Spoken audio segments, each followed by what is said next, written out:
Merci de me donner la parole.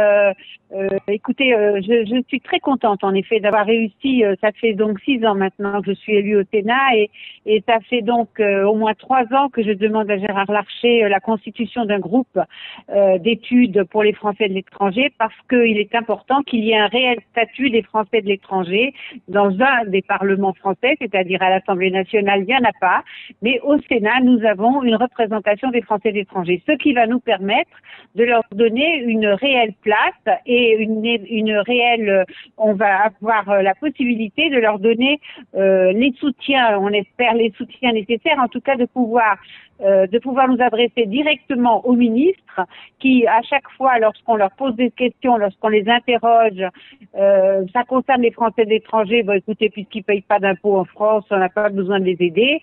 Donc là, maintenant, quand on les appelle, ils sont obligés de venir et ils sont obligés de nous écouter et de nous donner des réponses. Pour l'instant, en tout cas, nous avons auditionné Jean-Baptiste Lemoyne, qui est donc le secrétaire d'État qui représente les Français de l'étranger.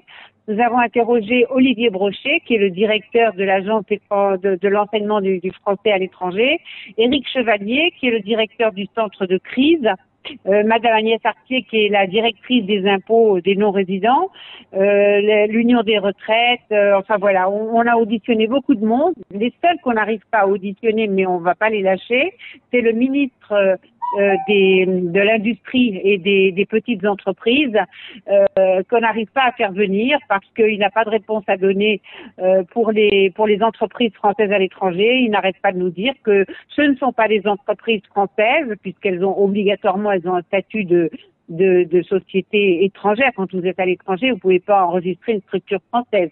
Donc ils profitent de ça pour dire qu'ils ont droit à rien et donc voilà. Donc on se bat pour ça et nous faisons beaucoup de choses avec ce statut, ce groupe. Ça fait maintenant seulement ça a été créé en mars, donc ça fait un peu plus de 2 mois maintenant. Et donc voilà. Donc on avance bien et on va certainement arriver à de meilleurs résultats en tout cas. Ronan Le Gleut s'est beaucoup investi sur ce sujet et il a demandé un fonds d'urgence de 10 millions d'euros, ce qui est largement en dessous de ce dont nous avons besoin. En France, ils ont distribué des milliards et nous, modestement, il a réclamé 10 millions d'euros et le Sénat a entendu et 347 sénateurs se sont exprimés et ont voté pour à l'unanimité. Donc ça, c'était vraiment un grand pas en avant. Malheureusement, ça n'a pas été repris par l'Assemblée nationale. C'est-à-dire que non seulement ils ne l'ont pas voté, mais ils n'ont même pas voulu en discuter. Donc ça n'a pas été repris, mais les députés qui représentent les Français de l'étranger nous ont bien habitués à refuser tout ce qui allait dans le sens de l'amélioration des conditions des Français de l'étranger, mais pire que ça, ils ont fait augmenter les impôts, ils ont supprimé des prestations sociales qu'il y avait avant. Enfin, on dirait qu'ils sont complètement contre les Français de l'étranger alors qu'ils ont été élus par eux. Madame la sénatrice, pour préparer cette émission, j'ai eu à peu près une trentaine de correspondants dans le monde entier. Et nous avons dans cette émission 2 représentants d'Asie, une région que vous connaissez bien, particulièrement. Donc nous avons Nicolas Roger, qui est le correspondant Auckland du petitjournal.com, et nous avons le président de l'UFE à Hong Kong, Marc Guyon. Est-ce que vous pouvez leur donner un peu de courage parce qu'ils ont l'impression, là aussi, qu'ils sont abandonnés, livrés eux-mêmes dans le domaine de la pandémie. Il n'y a rien qui est fait pour ces Français du bout du monde.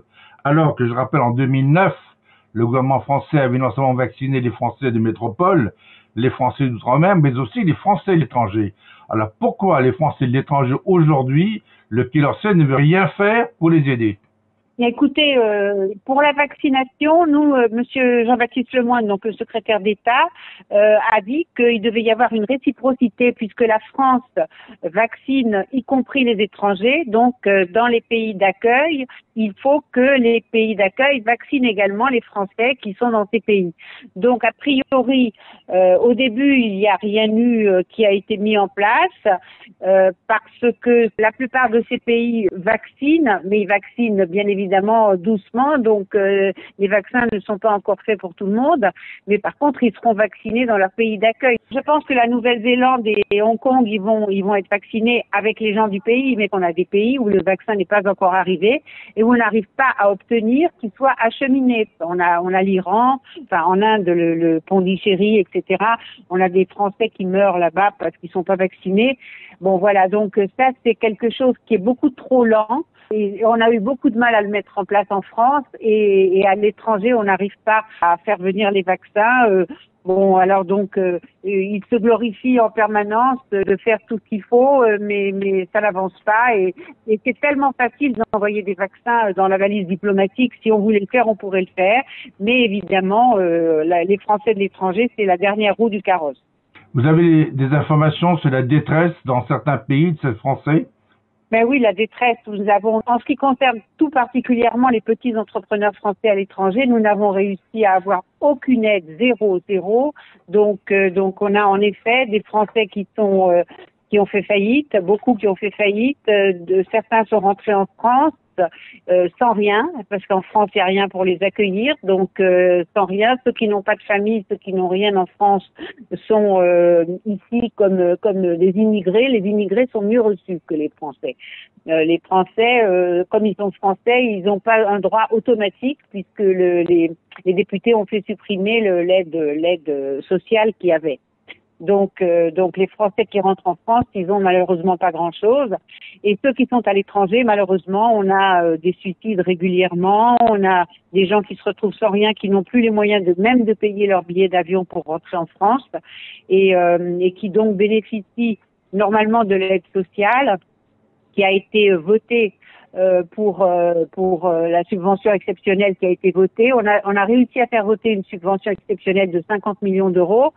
Cette subvention exceptionnelle elle a été utilisée à 10% seulement, c'est-à-dire 5 millions d'euros, parce qu'ils ont mis des critères impossibles. Ils ont mis des critères où il faut fournir des papiers, énormément de papiers, etc. Les gens pour fournir tous ces papiers-là, il leur faut un temps fou. Et le montant attribué, ça va être, pour Pondichéry, c'est 47 euros pour un mois. Et on a réussi seulement à faire poursuivre 3 mois. 47 euros pour 3 mois et faire tous ces papiers-là, ça sert à quoi? Et dans la plupart des pays, c'est maximum 150, 180 euros, donc c'est vraiment ridicule.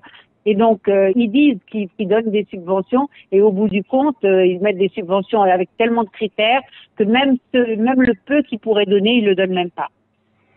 Madame la sénatrice, je vous remercie pour ce témoignage. Je pense que nos auditeurs en tireront toutes les conséquences. Bien, écoutez, monsieur, merci et j'espère en tout cas, vous savez, actuellement ce sont les élections et pendant les élections, il faut vraiment que les gens sachent qui les aide. Et dans les conseillers consulaires, c'est vraiment très très important pour eux. C'est eux qui tous les jours nous appellent pour nous dire il y a tel problème à tel endroit. Et c'est nous, immédiatement, on se bouge, on va appeler le ministre, on va appeler l'ambassadeur, on va faire les choses. Mais c'est le conseiller consulaire qui nous alerte. Nous, on ne saurait pas ce qui se passe sur place sans eux. Et qu'il faut qu'ils sachent qui les a aidés et qui vote pour eux.